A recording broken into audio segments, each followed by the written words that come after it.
Yeah, welcome to another episode of Mrs. Z and Fifth with your host Zacchaeus and the Fifth General.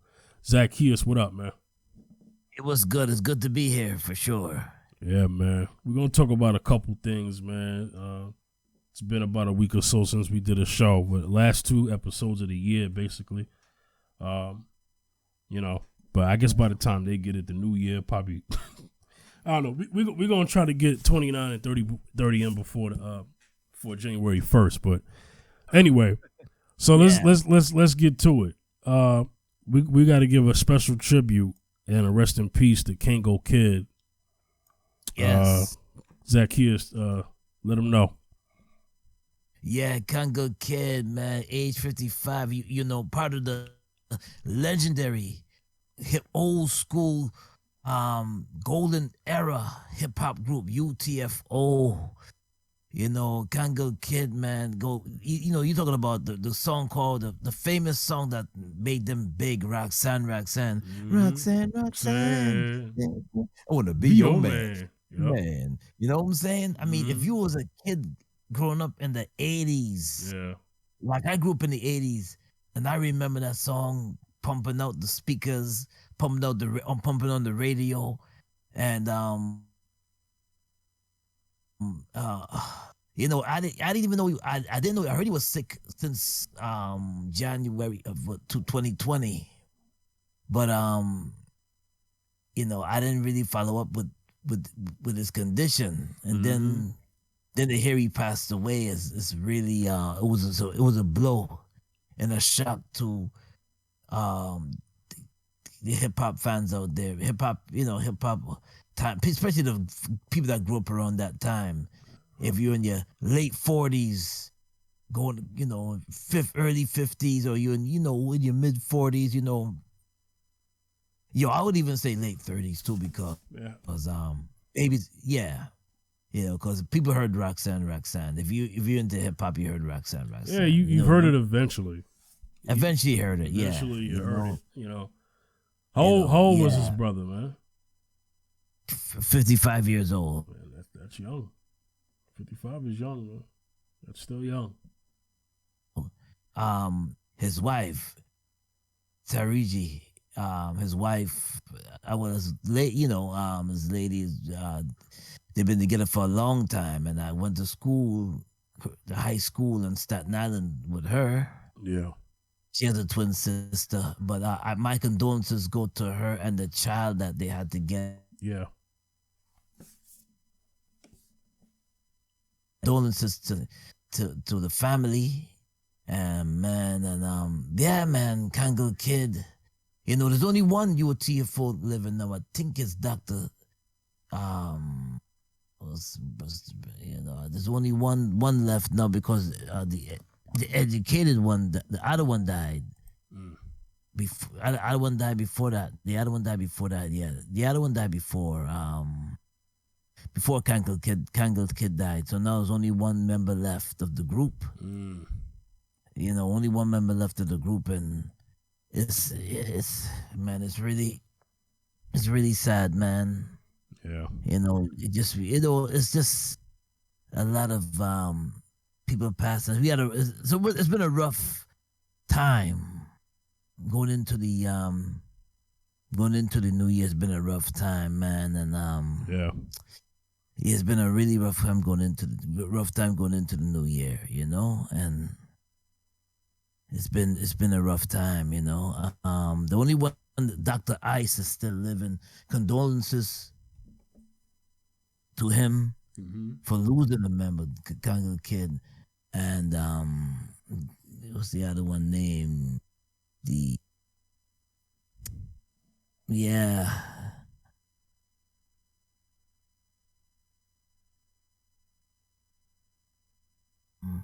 Only one left. Yeah. Dr. Ice. Only one left, Dr. Ice, man, and he will be missed, because he was very well loved. Ice, LL Cool J was able to see him in the hospital during his last days. Yeah, LL, and a few people passed through, man. A few people passed through to see him, or they give their they give their prayers to him, and they tried to the people came true for him. Yeah. To see you heard he's a very good brother, man. I never got the opportunity to meet him, but oh man, it's just he'll be missed, man. And oh yes, his parents is from Haiti. You think he's out. He was born in Brooklyn, but the parents are from Haiti. You know, grew up in Brooklyn, and that time, man, hip hop was just leaking out. 1983, 1982, hip hop was just bubbling. It's just as a new art form that didn't really get that much push. On the radio, and thank God for groups like Houdini, One Love, Kangol Kid, Furious 5, Grandmaster Flash, Kool Herc. You know, thank God for them coming out of the Bronx. You know, so condolences to the family of Kangol Kid, the group. You know, condolences to Dr. Ice, condolences to his closest friends, loved ones. Man, oh man. It's just a sad moment. Really sad moment, you know? Oh man, it's just a sad moment. We lost a few other people we lost. Two this year, a few other people we lost this year. Yeah, there's been a lot of deaths in hip hop. Yeah. You know, whether it be of natural causes or old age or you know, a murder. Just sad stuff, man. Matter of fact, another really rapper sad. Another rapper got killed, man. Sadly, a young cat. I forgot who that was. Somebody had passed. Somebody had gotten killed, man. I heard about some rapper. That. His name was Drakeo something. Drakeo, yes. Drakeo, yeah. Yeah, I never heard of his music at all, but you know, it was all on like, you know, I never heard of him, you know, but I just see that he got killed. Yeah, it's just a right after, you know, rapper. You know, this is one genre. Right after this is Young one Dolph, genre man. that Young Dolph. Yeah, he got killed too. You know, I have to say this, man. This is one genre, man. I've never seen so much murder in one genre of music other than hip hop, you know, more than any other genre of music. You know, the hip hop community, artists die in numbers, man. I mean, my gosh. Well, you have to, every other month now, you know, every few months, you know. Right. Yeah, man. But you have to consider this, you know, street life, you know, is really the problem. It's, you know, they just so happen to become rappers. But street life is the cause of this. You know, it's not being a rapper. You know, people are not just out there killing rappers for rapping. You know, if you were involved in activity or I don't know, because everybody's not the same. But you know, if it was some street stuff, it was some street stuff, man. They just so happen to do rap. If you did some they're not going into R&B. No, they ain't going in for R&B. But you know, well, you know, that was years ago. They had a R&B artist that got killed called Chris Bender. You know, during the New Jack Swing of R&B colliding with hip hop. You know, he got involved with some street life. Yeah, so it's definitely most of the time it's the street life, you know? Most of the time it's the street life that why these artists die. It's the streets. Yeah. Getting involved in the street life, that life, you know? Right. And getting involved with that life, you know? So that is true, 100% true. Yeah. That is true. It's most of the time, or sometimes it's hate or jealousy, or sometimes, you know, sometimes it's just that street, something that they did in the past and now it caught up to them too, you know? Yeah. Yeah, that's always the case sometimes too. You know, and I know some people say, oh, well, some people did think that, oh, don't become a rapper because if you become a rapper, you're gonna get killed. Don't become a rapper because you're gonna get killed. It's more than just that. Yeah, don't get caught up in the streets. It's more than it's more than just that. It's more than just I'm gonna die if I become a rapper. I'm gonna die. It's more than just saying that. Yeah, some people don't know the street life, so they don't know. Christian rappers ain't out here getting shot. No. It's when you did something sometimes it's when you did something in your past. And now that you're successful. Yeah, catches up to you. Yeah. It catches up to you. They don't forget. It's like, oh, yeah. We know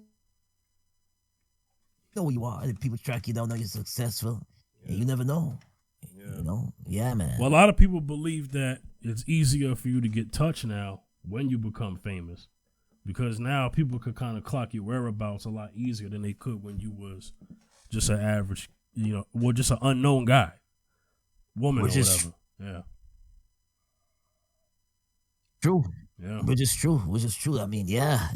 You're in the public eye now. You're getting more exposure because of your popularity and your success and your popularity. So you as a artist walk, and they got some artists, that they walk around, and people see them. It's social media sometimes put it out there, their whereabouts, and they put and sometimes we got these phones. Sometimes we, give ourselves selfies and walk around, give ourselves where the location is, and you do things like that, man. And you did some crazy things back in the days, man. It will catch up to you before you. My Lord. Yeah. You gotta sleep with one eye open, one eye closed. Yeah. It's crazy. Nah, it is crazy. Yeah, though. man. Yeah, man. It is crazy though. Yeah. So rest in peace, Kangol Kid, and condolences to his family, man. Family, yeah, man. Yeah. So, man, there's been a lot going on, man. So remember when I was talking about we was talking about Kyle Rittenhouse, right? And remember what I was saying about how, since he walked now, the Republican side of the things are gonna make him like a hero. Well, they did. They made him like a keynote speaker at some America KKK fest. That's what I like to call it, but it's called America's Fest. But it definitely was a white supremacy fest. What? They made him like a keynote speaker, man. The man had confetti and pyro for him when he came out, man. There's some little thing that he was at. I don't know, man. And I'm not surprised, man. I knew they would kind of make him a hero. You know what I mean? Let me tell you something. Yeah, go ahead. Let me tell you something. When you were supremacist and you killed some folks. And they happened to be white. Yeah, this time they just so happened to be white. Yeah. Yeah, they happen to be white. But any white person that goes supporting the black culture, black movement, right, or anything that's uplifting black people, right, they're considered traitors, supremacists, traitors. Yeah. And they considered enemy number one. They considered traitors and backstabbers and traitors and enemy number one. So, well, we have it's equivalent to killing the black. Him killing them is like equivalent to killing black people. Because you're supporting. Yeah, you're supporting the civil rights thing for black movement. People. And you know what? Yeah. There's proof of that because the Freedom Riders, black and the two Jewish guys, right? James Chaney, right? And yes, I know that. We know that, and then we also know from all the white people who were on the Selma march. You know what I'm saying? Who participated, and then anything else where other people were indifferent. Listen, we don't even have to go back that far, but I'm mentioning history because that happened currently during the George Floyd protests. There were plenty of white people and non-black people who got hurt and assaulted and killed. Also during the before George Floyd, but the protest on Charlottesville.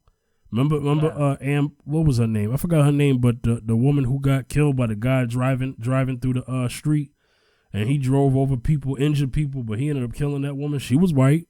You know what I'm saying? So it's like this. They're meant, the white supremacists have a mentality of, if you're not going to join us in our racism, then we'll kill you too. That's basically how their attitude is. Yes. And this is why everybody should fight against racism, not just black people. Right. I'm not with racism of any kind. You know what I'm saying? And, right. This is the situation that happens. And this is why a lot of people who feel that they want to make a difference or could make a difference in terms of fighting racism, they feel scared because they're like, yo, I want to help you, but if I help you, they're going to kill me. You know what I'm saying? Like, you get what I'm saying? It's that fear. Yes. I mean, yes. When you are supporting civil rights, you are a target. You become a target because now, especially if you have a following, that's when you become more dangerous. That's when your life is threatened. And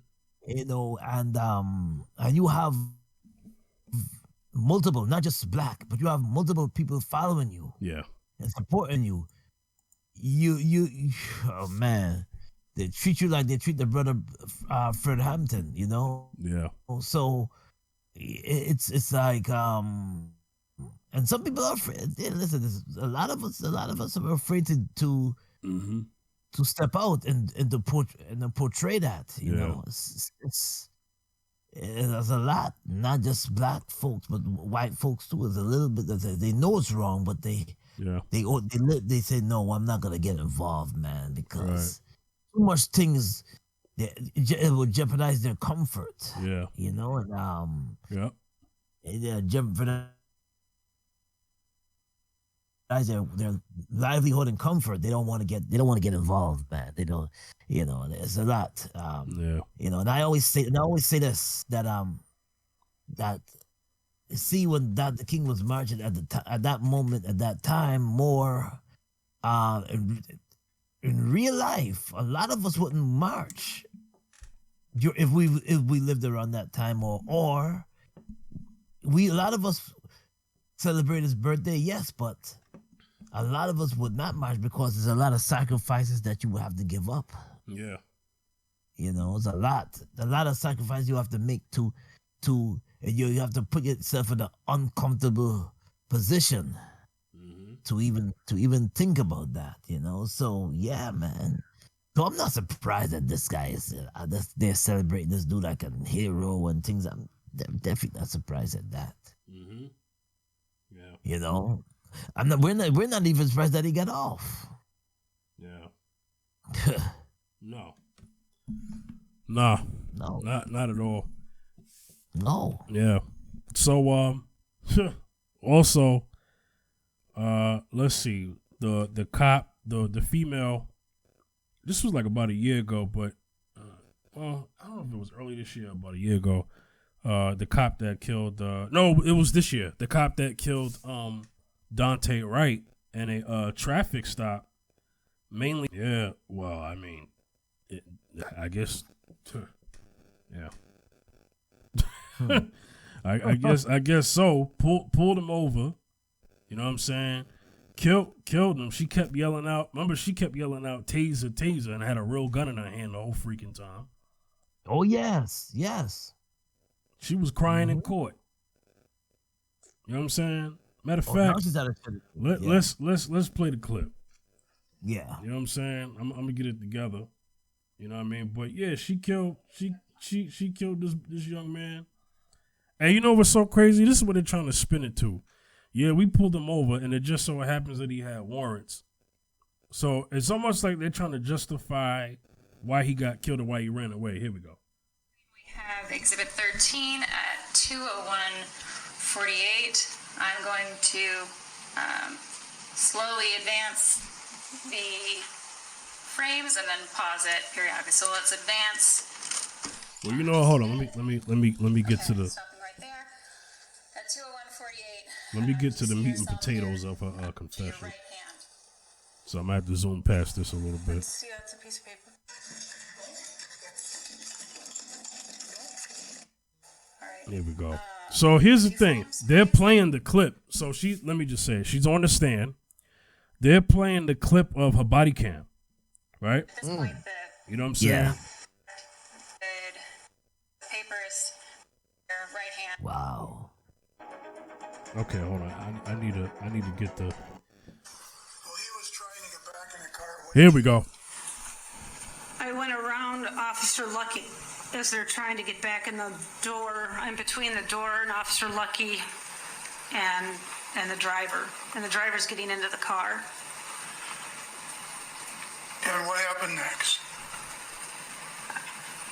They're still struggling, and I can see Sergeant Johnson and the driver struggling over the gear shifts because I can see Johnson's hand, and then I can see his face. And you knew Johnson for many years before this, is that right? Yes. And by looking at his face at that point in time, what did you interpret it to mean? He had a look of fear on his face. It's nothing I'd seen before.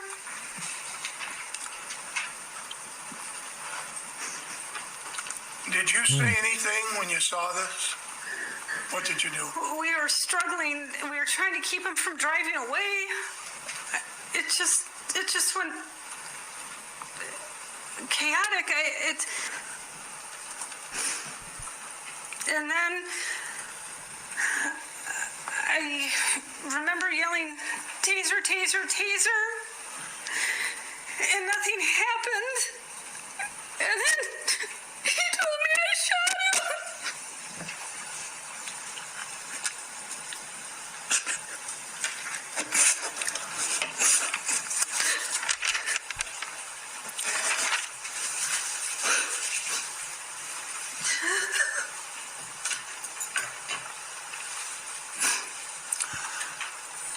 Can you proceed or do you? Yes, it's fine.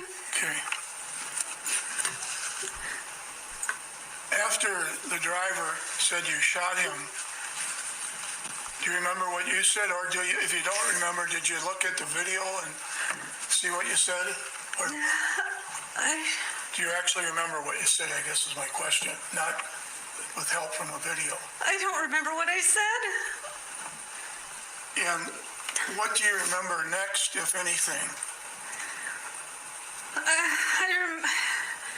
They had an ambulance for me, and I don't know why. And then I was at the station. I don't remember a lot of things afterwards. All right, I'm gonna stop it there. Yeah. They had an ambulance for her, but not an ambulance for the young man who got shot.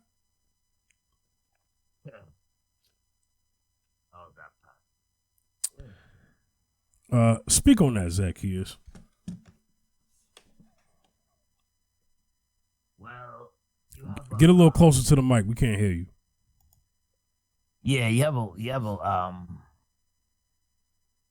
woman crying victim. Like they usually do. Cry victim. Yeah. Crying victim. She had crocodile Killed tears man. like Kyle Rittenhouse. Crocodile tears. Not an ounce of moisture came down her face, just like Kyle Rittenhouse. Yeah. Because if you cry, well, okay, if you look like her and Kyle Rittenhouse and you cry, that seems to work. Mm-hmm. Yeah. See? So I guess they're gonna use this as a means to say, well, let's make sure that she don't do any time. you know. Oh well. But they're gonna make a way that she doesn't do any time. Oh yeah. You never know. Yeah. You never know. But yeah. But yeah, speak on that though. Gonna, She said they had an ambulance for her.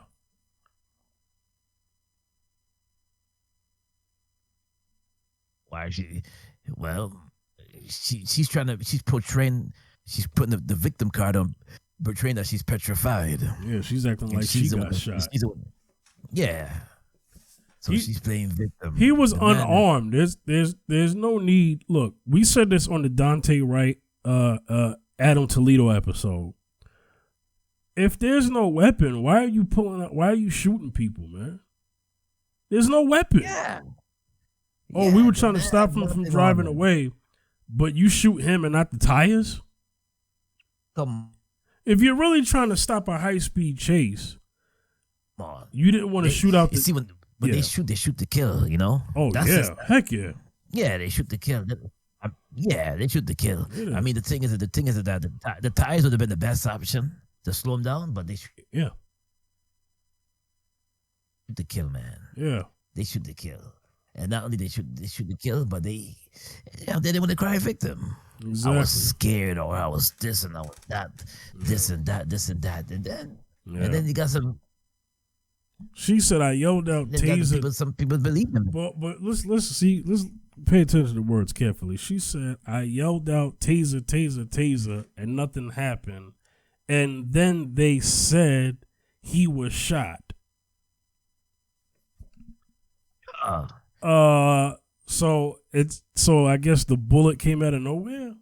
I mean, how she's explaining it.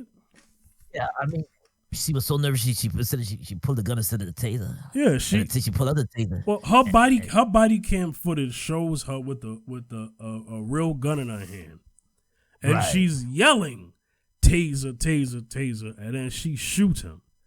Her testimony right there was, "Yeah, I yelled it out and nothing happened." And then they said he was shot, and I'm like, oh, so you don't know how the gun you had the gun out. Exactly. You know what? He's not armed. He was unarmed. Yo, you know. And remember what they said. They said body cams are going to solve. You know, they're going to solve whether to prove or disprove what a police officer is saying, because the camera's supposed to tell the truth, right? Right. But that hasn't always been the case. There have been body cam, other cameras, 10 cameras, no matter how many cameras there are. I don't care if they got Steven Spielberg himself and directed it. There have been situations. There have been situations where cops have still gotten away. Yeah. See. You know what I'm saying? Mm-hmm. So got away scotch-free. Yeah. Right. So, you know, let's see what happens with this case. But I don't know. She could walk, or it could end up just like the Amber Geiger situation that killed Botham Jean in Dallas. Oh yeah. It could end up like that. I don't know, because there was no video with that one, and Amber Geiger's situation is different because she wasn't even on duty. And ran up in Botham's apartment and killed him. As with this situation is different because she's on duty and it's an actual traffic stop. You know what I'm saying? So I don't know. I don't know how the heck this is gonna go. But you know, she seems remorseful now. I mean, was she remorseful then? Yeah. I don't know. Yeah. See? Yeah. Petrified. You don't know if you're.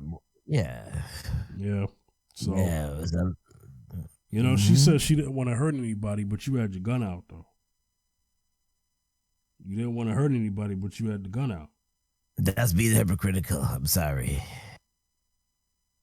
Yeah, you got the gun out, but you don't want to spread love. No, something's wrong, man. Yeah. I don't know. All right. We're probably gonna end this here. We were doing a short show today, just 30 minutes, but All right, Zacchaeus, anything you want to say before we close this out? Yeah, man. Yo, we got more shows coming for you even after the new year. Yeah. So stay tuned. Follow us. You can hit me up on Instagram, Zacchaeus B73 on Instagram, also on Twitter, Wayne Facebook, Wayne Bacchus 167 on Facebook. Hit me up. Condolences to Kangol Kid again. Yeah. Once again, yeah. No, what? Well, R.I.P. to Kangol Kid. Condolences to his family. Yes, blessings. Yeah. Y'all can holler at me at the Fifth General. At the Fifth General, Instagram, Facebook, and Twitter. All right, get in touch with us. All right, we'll see y'all on the next episode of Mrs. Z and Fifth. Y'all take care. Peace. Take care. Peace.